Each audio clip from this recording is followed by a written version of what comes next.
Hey, here's Joe and welcome to Dark Souls 3. It's finally time to play the next entry of the series, the last one, the final one. I played a bit of this back when I played with keyboard and mouse, didn't come very far, and then moved on to Dark Souls 2 because it was easier to play with mouse and keyboard, and then finally got a controller but never came back to Dark Souls 3. So if you ask yourself how far I've come, it's I saw the beautiful city in the distance, the one place where you come out of the cave and see the beautiful city in the distance. That's how far I've come. I know a bit about the Souls games, but for now, can I say? Yeah. Yeah, I put this all in before starting to record. Thank you. Yes, indeed. It is called Lothric, where the transitory lands of the Lords of Cinder converge.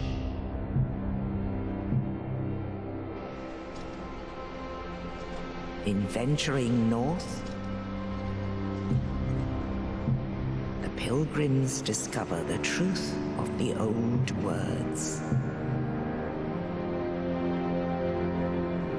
The fire fades, and the lords go without thrones.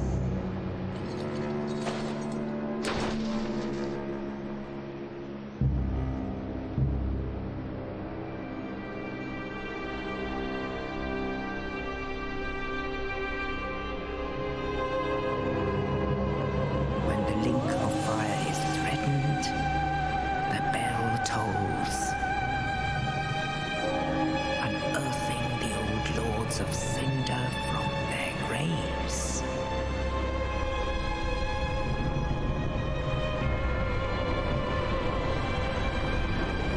Aldrich, saint of the deep,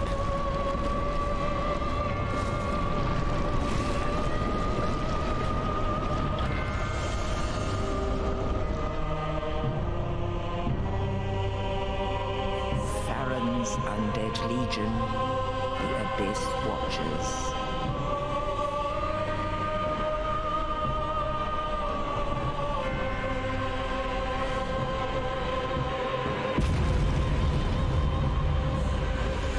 And the reclusive lord of the profaned capital.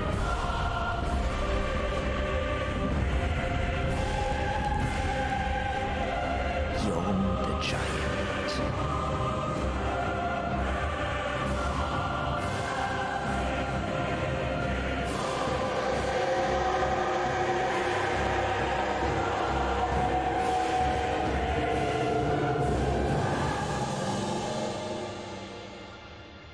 Only in truth,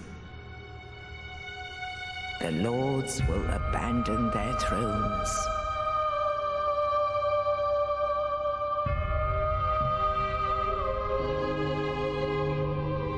And the unkindled will rise.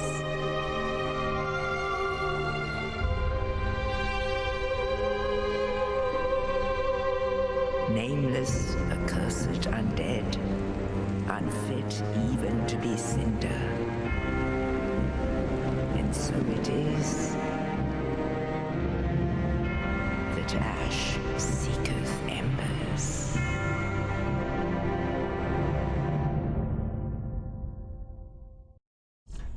In my opinion, this Dark Souls 3 is the best introduction to what we actually have to do in the game world that any of the Souls games has to offer. And yeah. Is this normal that this looks so pixelated? I'll have to recheck if it's running in 1080p or 720p.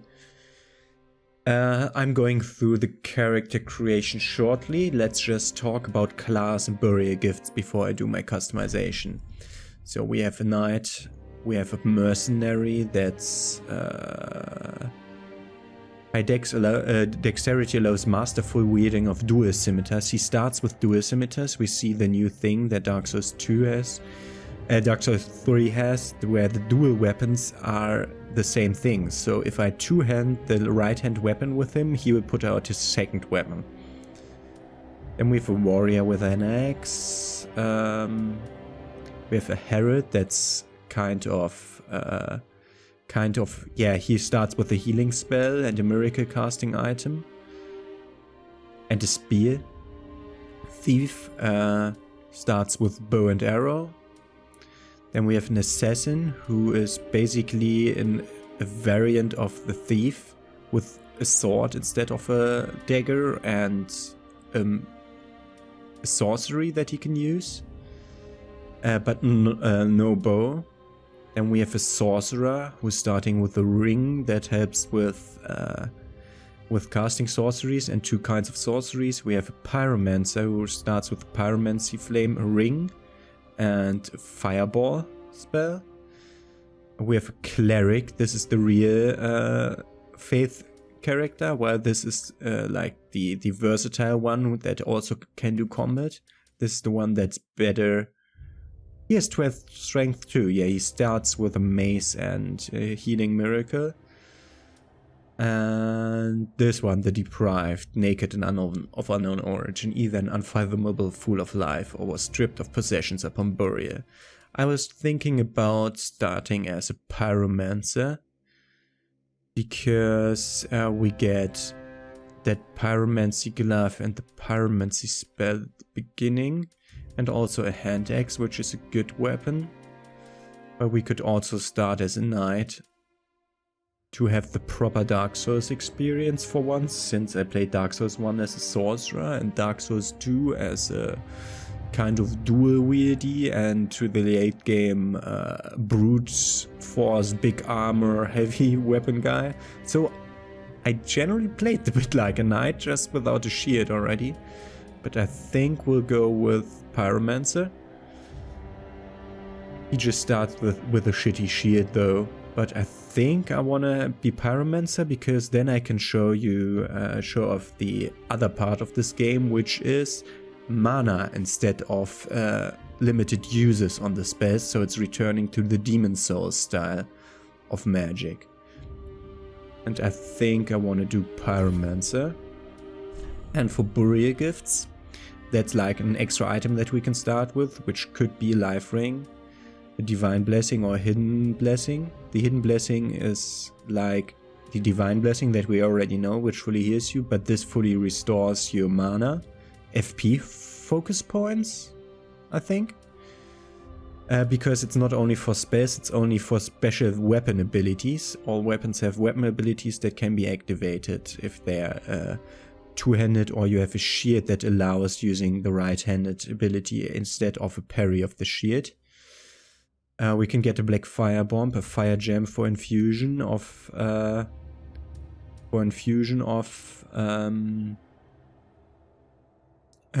weapon. Sovereignless Soul, that's just a soul item to be used. A rusted gold coin to boost luck, which is item discovery for a short while. Cracked red eye orb for invading, or the young white branch. And I will be taking the young white branch because I know what it does. Because this is the one item that's really the most useless, one of the most useless of them all. But it has another thing, because it is an offering of peace. This is a special young white branch, not your normal young white branch, which is the item that lets you disguise as an object. Like that one invader did in Dark Souls 2 in the... that's the third DLC. Who disguises as a barrel. It's like that. I won't be using this one. This is a special one. So let's take that one because I know what it does. I will point it out when we get there. It's relatively early in the game. But for now, let me complete my character creation off screen. So I don't want to waste too much time, so I just customized the hair and beard a bit and went with one of the face presets. So that's what Joe the Pyromancer looks like. Let's go.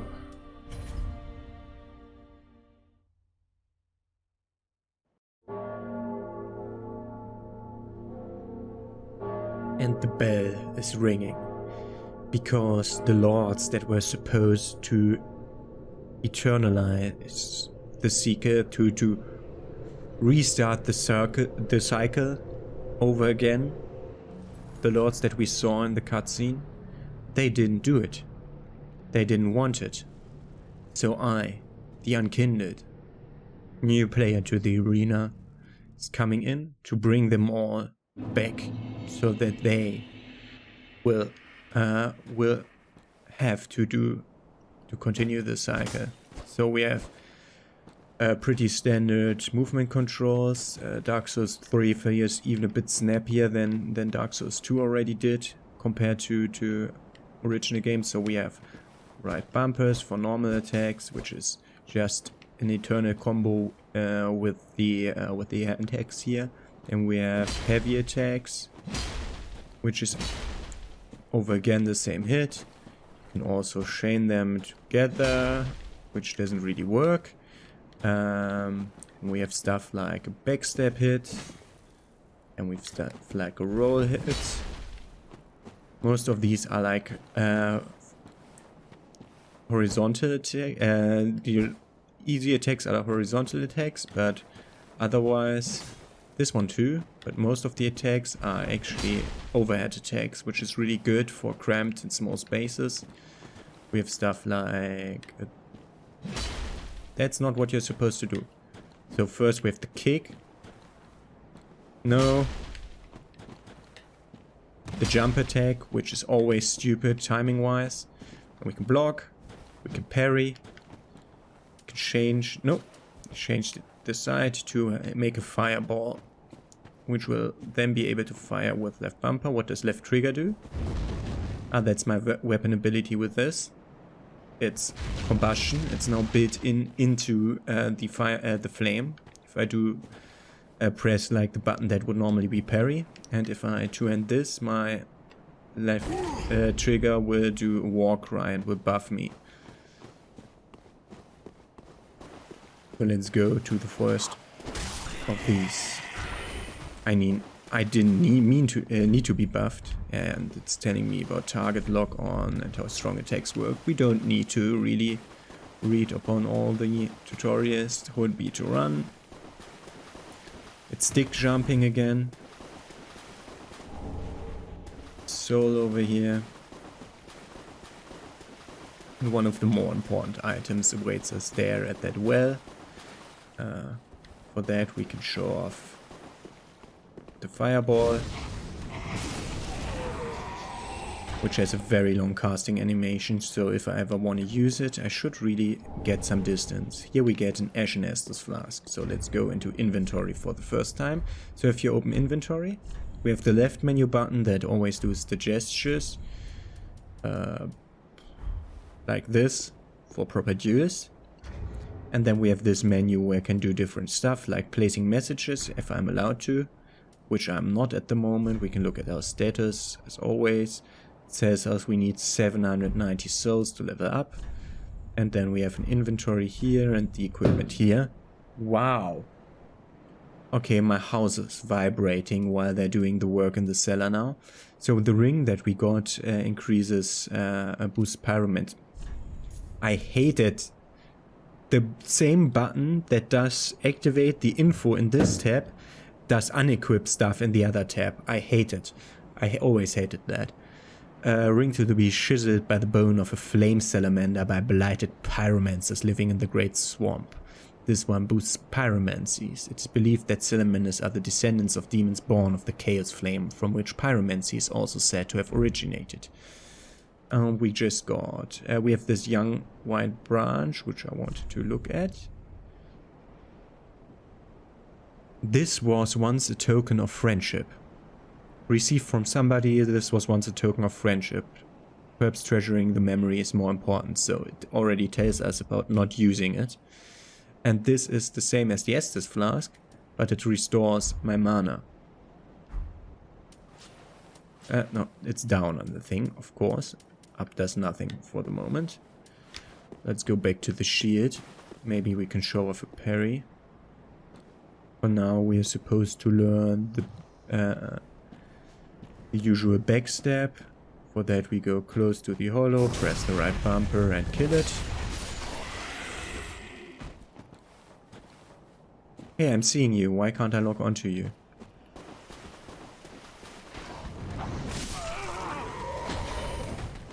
The running attack had a way longer animation than I was ready for.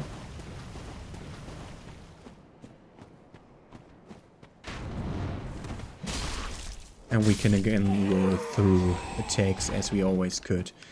I think the other path has the guy that's supposed to teach us to parry, I think. Parry and then riposte. Let's see if we can do that. Wrong timing. This is how it looks.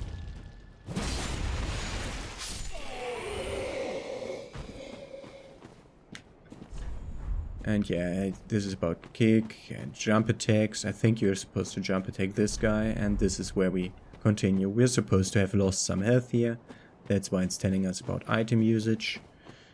And we can see an interesting landscape here. I'm just going around the corner for a short while to show you off what we're going for this episode. And over there we have it. Firelink Shrine. We'll go there. Hopefully this episode. If I'm not too stupid and don't explore for too long.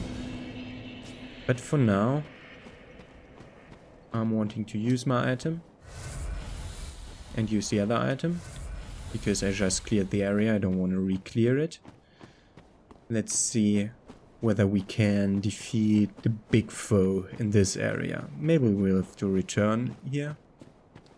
We only have 150 souls, they're not really worth anything. You cannot level up at bonfires again, it's doing the same thing as Demon Souls and Dark Souls 2. Turn back, it says. That's a game-placed message. To tell me that this challenge is too difficult for me. We'll see about that. Because here we have it. Remember the crystal lizards? There's one. Can I please log on? Stop, don't do your breath. Stop locking off.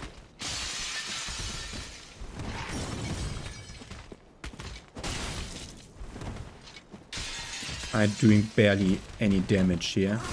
Oh god. I don't think you can parry that guy. Stop locking off.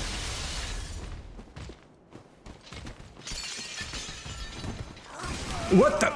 Your delayed attacks. Hey!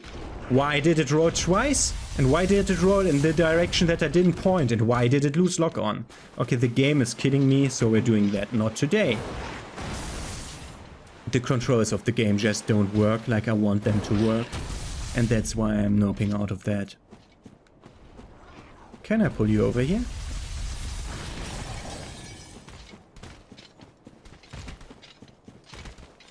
I should really heal. Do the roll attack. Do the roll attack.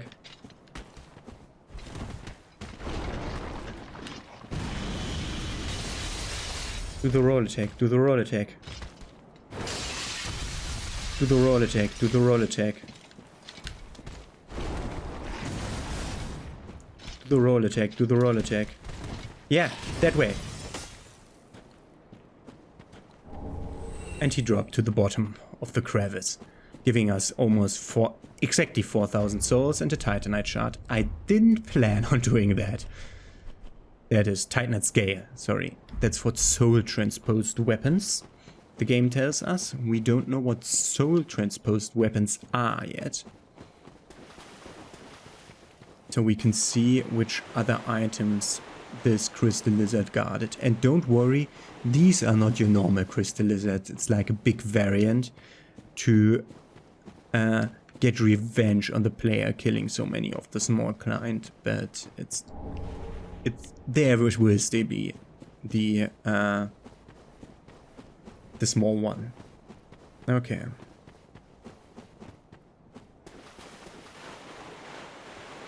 We might do the big boss, tutorial boss, we might do it pyromancy only. We'll see. Want to show off that pyromancy skills. We only have one Estus, one Ashen Estus though, so I don't really know. This game's so gorgeous, it's so much better looking than Dark Souls 1 and 2, I think at least. We can also look around and see other stuff. So here we see Lothric Castle. And we'll maybe even, when we go up there, we maybe even remember some places to be looking familiar. But I think that tower is the high tower, but I'm not sure. We'll look back from upstairs to down here to see if we can even see Firelink Shrine. Got the rest gesture, but we can't really do anything with bonfires yet.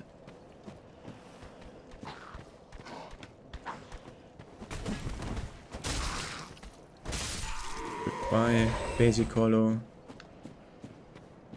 There are more hollows around here. Well, dashing jump. Yeah, you can jump to an item there, but first we want to take these out. We two-hand, we should know we are not able to two-hand kill them, so I'm taking the shield out, just in case. Come over here, friend. That's not nice, I don't like the mutual hits. There's another guy around the corner. There's a lower pathway here, but we first want to get rid of that guy. For that we will go around the other side. Here the message said jump, and we can see why. So let's try the jump. That was a baby jump. I jumped against an invisible ceiling, it looked like. I have no idea why this game does it this weirdly. That's telling us about plunging attacks. Doing the plunging attack automatically locked us off the target. He has a ranged weapon.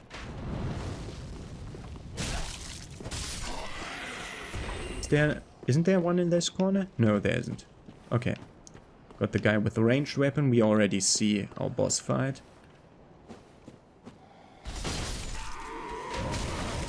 Oh, didn't see you though.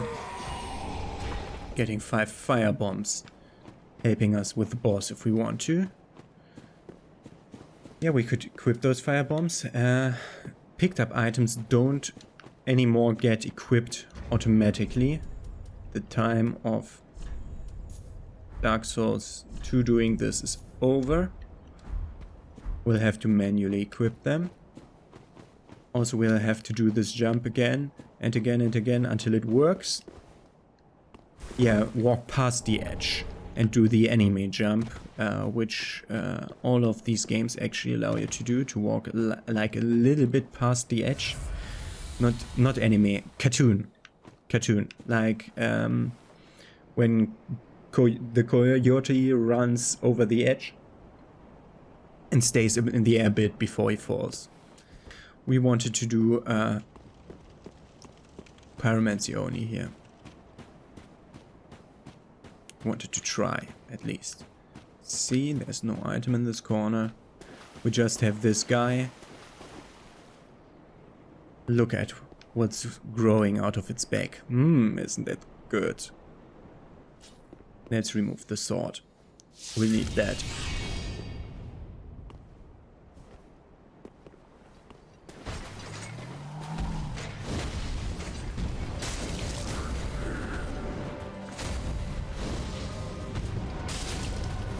Okay.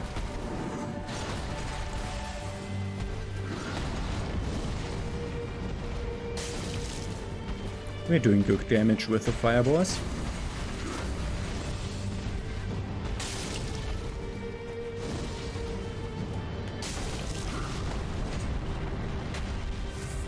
Drink that because I knew that this would be coming.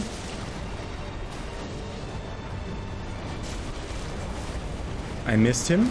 As you probably didn't see on the screen, Because on the screen I freaking hit him.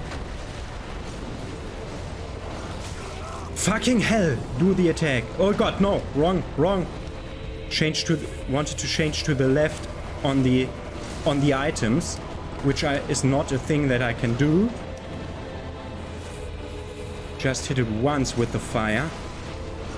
Fucking hell, just do the fucking attack once!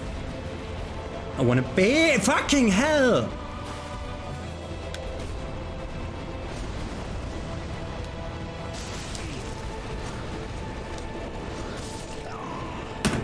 Bullshit.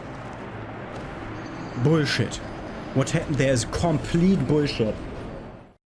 I got staggered out of my my attack animation 4 times in a row. 4 times in a row? That's really how you want to roll a game, yeah? Okay.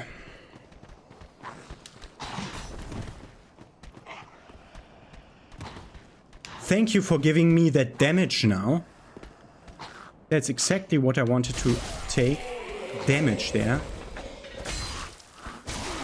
Fucking asshole. No, no, no. You fucking assholes. Behave. Also, iframes are back. But this guy is awake already at the beginning.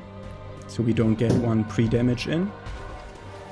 I'm gonna go past him to save those 4,000 souls that are on the ground over here. It's still as irritating as ever, picking up those souls.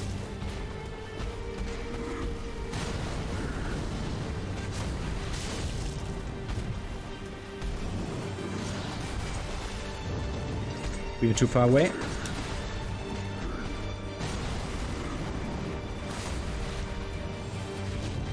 We are too far away. I want to show off the other attack. Does no damage. That was a grab.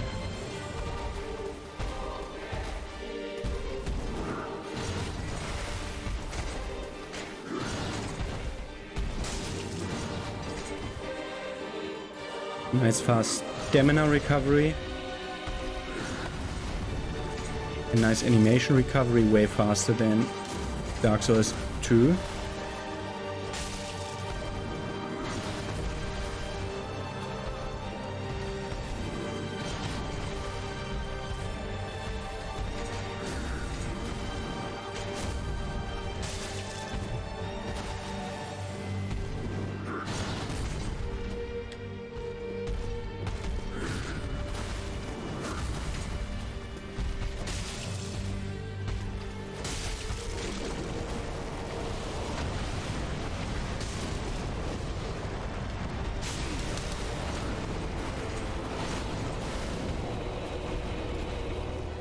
Come on, let's go in.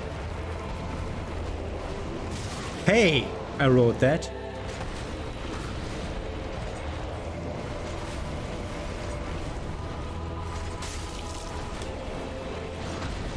I even saw that attack coming before he did it.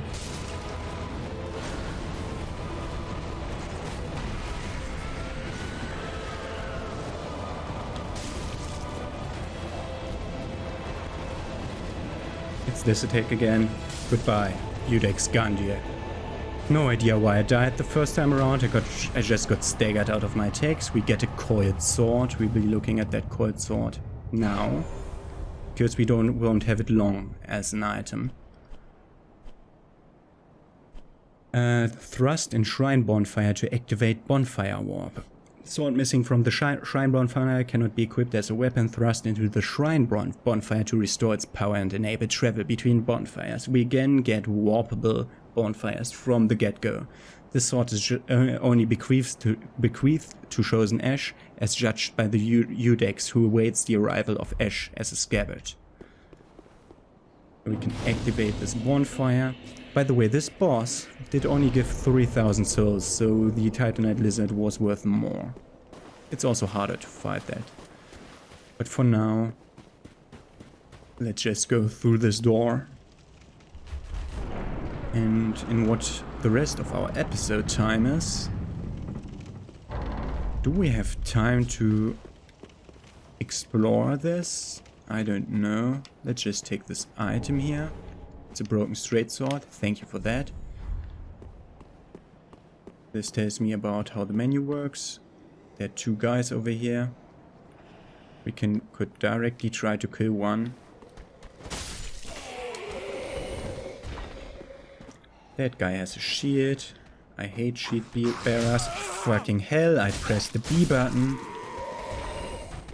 It's the same as always. I'm pressing buttons a bit too late.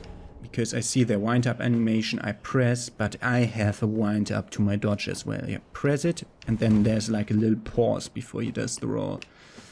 Are we mid-rolling? What's my equip load?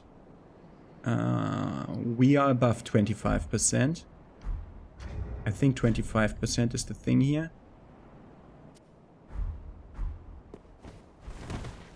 Yeah, I think we're rolling better now. No, we're at 26% now. Let's take off that. That's the roll that I'm looking for. I'm putting it back on though. So no need to do anything because we are above 25% from our clothes alone. So there are a few guys there. We'll ignore them for now. And just go up the stairs, and we could enter Bonfire Shrine already. Firelink Shrine already. Let's go right first. Stupid dog.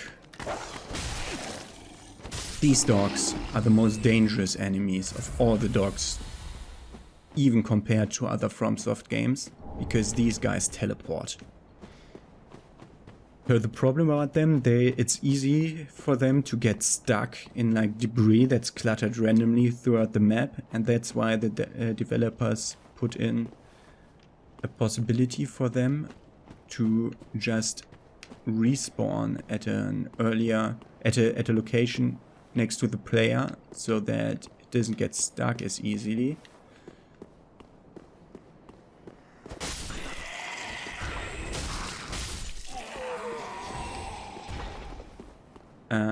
And that's causing real problems because it's constantly teleporting behind you. That's an ember. We'll be looking at the description of the ember in a second. Just wanted to see whether this also had an item. I think yes. Yeah. Bones. The ember. That's an interesting thing. We got an ember automatically activated when we killed the boss. You saw the sign, ember restored. Gain strength of a flame, boosting HP until death. No unkindled can ever truly claim the embers that burn within a champion's bosom, which is precisely what makes their yearning for warmth so keen. With the strength of fire, the summoning signs of unkindled become invisible, and seekers of embers can be summoned to join in cooperation. But beware, the embers may also attract invaders. So as long as you're embered, you can be invaded, but you can also ask for cooperation. By searching those summon signs that other players place, and they in turn can place their summon signs when they're not embered to gain an ember when they help a player defeat an invader or a boss. I think only a boss, not an invader. That guy over there, fucking dangerous. We won't be going there. Those doors closed, by the way, so there's no real need of me going there. So we explored the outside. Let's go into Firelink Shrine. Good luck. Yeah, thank you. We already see 2 NPCs here. We'll be looking around this. I think in the next episode, let's just talk to her for a second. We already saw her in the cutscene where she was there without her headband, and she put it on when she heard the bell ringing. That was ringing for me, so she's definitely just activated her role as a firekeeper just for me because I was rung here by the bells. Welcome to the bonfire, unkindled one.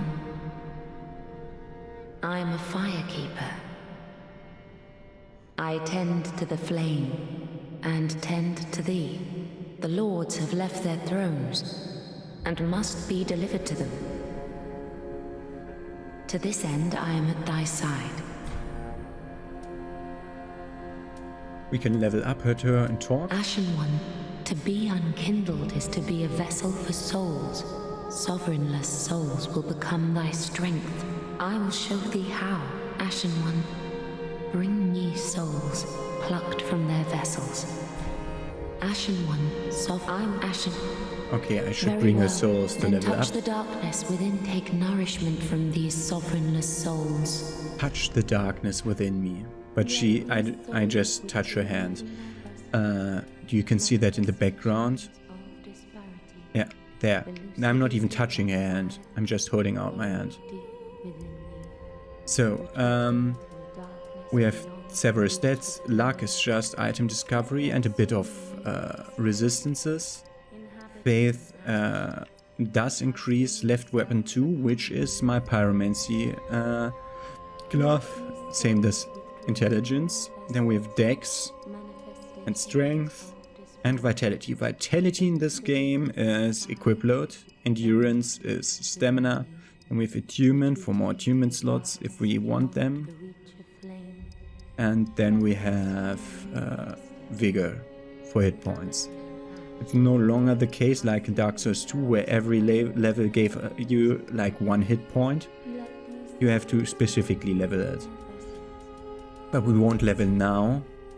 Farewell, Ashen One. May the flames guide thee.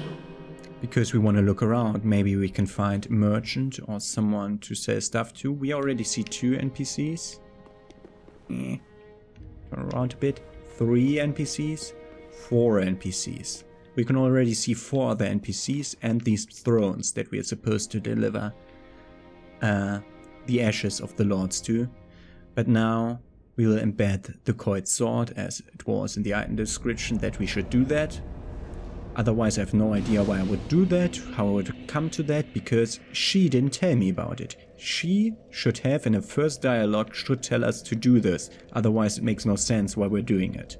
Because in-game logic, we don't read item descriptions. There are no item descriptions in-game.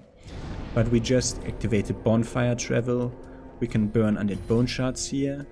That's the Sublime Bone Dust from Dark Souls 2 or the Firekeeper Souls from Dark Souls 1. So that boosts your Estus Flask strength. We have a storage box here which is empty. We can tune spells here, but we only have the Fireball, which has 6 intelligence and 6 faith requirement. And we can warp to the high wall of Lothric, to the cemetery of Ash and Iudex Gundyr. But we will do that later. So every boss now in this game spawns a bonfire right where you slay him, which is named after the boss, which is really helpful. Okay, so next episode we'll continue by talking to all the NPCs, exploring Firelink Shrine, going up those big stairs to the upper floor that we can barely see, and look what we can find there. Have a nice day. See you tomorrow.